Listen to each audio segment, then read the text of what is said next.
Hello everyone, welcome to my presentation. Today I will be talking about storytelling in classrooms. My sources are on the screen and my content. I'm going to talk about what is storytelling, how stories are instigated, how stories unfold during telling, what happens after stories are told, long-term social consequences of storytelling, the role of the teacher as listener and co-teller, analyzing storytelling in the classroom. First of all, I'm going to start with what is storytelling and why is it important. Storytelling is a powerful interactional practice in classrooms. It allows students and teachers to make sense of emotional experiences. And although stories may appear to interrupt lesson goals, they often address urgent concerns that cannot be ignored. And stories provide a shared structure for meaning making, and it helps transform individual experiences into socially understandable forms. And through storytelling, classrooms become communities where learning is connected to students' lived experiences. And now I'm going to talk about how stories are instigated. Stories can be instigated in several ways. First of all, through questions. Open-ended questions such as tell us about blah, blah, blah, or has that ever happened to you? It invites a student to talk, and these questions do not seek a single correct answer, but it's like these questions encourages students to talk, encourage them to storytelling. And even questions not designed to um, elicit stories can be transformed by students into story prompts, especially when students feel a strong need to share an experience.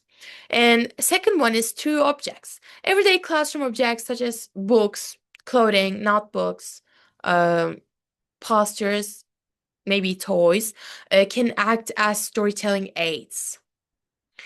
And third one is through events and border moments. Like stories often emerge during specific classroom events such as show and tell, sharing time, or current events. They also frequently appear at the borders of lesson, like before class ends or between activities. And these moments create space for stories that might not surface during formal instruction. And now I'm going to talk about how stories unfold during telling, through storytelling. First of all, we have narrative structure. In narrative structure, like many stories follow a recognizable structure, right? For example, a problem, a response, a consequence. And this structure helps listeners stay engaged and understand unfamiliar experiences. And but storytelling doesn't follow a single universal form.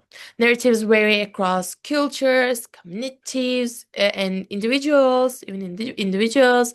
And narrative dimensions, in here, stories have different dimensions like tellership. Tellership symbolizes who tells the story. Tellability, how engaging or dramatic it is. And embeddedness, a connection to surrounding events. And linearity, chronological versus episodic. And moral stance, how events are evaluated. Different cultural backgrounds value different storytelling styles. When teachers expect only one narrative style, some students stories may be misunderstood or silenced, limited. This is not nice. And co-authorship and dual audience. Okay. Classroom stories are often co-authored by students and teachers through questions, reactions, challenges, or confirmations. And students tell stories to a dual audience, like their peers, the teacher, and they continuously adjust their storytelling to meet the expectations of both audiences. Now I'm going to talk about what happens after stories are told beyond storytelling. Okay, stories often become springboards for additional stories. Once the story is shared, others feel invited to contribute their own experiences, right? Like, unlike traditional initiation, response, evaluation, IRE patterns, storytelling is an invitational interaction that encourages multiple voices and perspectives, which is so nice. And through storytelling, narrators become recognized members of the classroom community, strengthening social bonds and increasing participation. And now I'm going to talk about long-term social consequences of storytelling. First of all, we have modest effects. Modest effects like long-term social consequences of storytelling. Listening to students' stories has both immediate and long-term effects. First of all, modest effects. It creates a classroom environment of comfort and mutual respect, helps students feel seen and heard. And momentous effect challenges institutional labels, such as low achieving or learning disabled, you know, and position students as storytellers rather than deficients. And now I'm going to talk about the role of the teacher as listener and co-teller. Teachers play crucial role, not only as instructors but also as audiences and co-authors of student stories. Like, even basic acts of listening can have impacts on students' lives. When students' stories are ignored or cut short, opportunities for connection and learning are lost. And when they are heard, classrooms become spaces of inclusion, understanding, growth. You know. Now I'm gonna talk about analyzing storytelling in the classroom. Okay.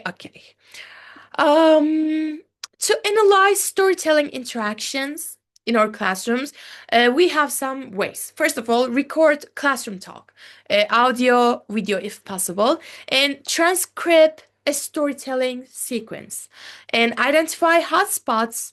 Hotspots, what I mean by that, moments that challenge expectations, and analyze what instigated the story, how it began, the event it was embedded in, the structure and co-authorship, and what happened after the story ended.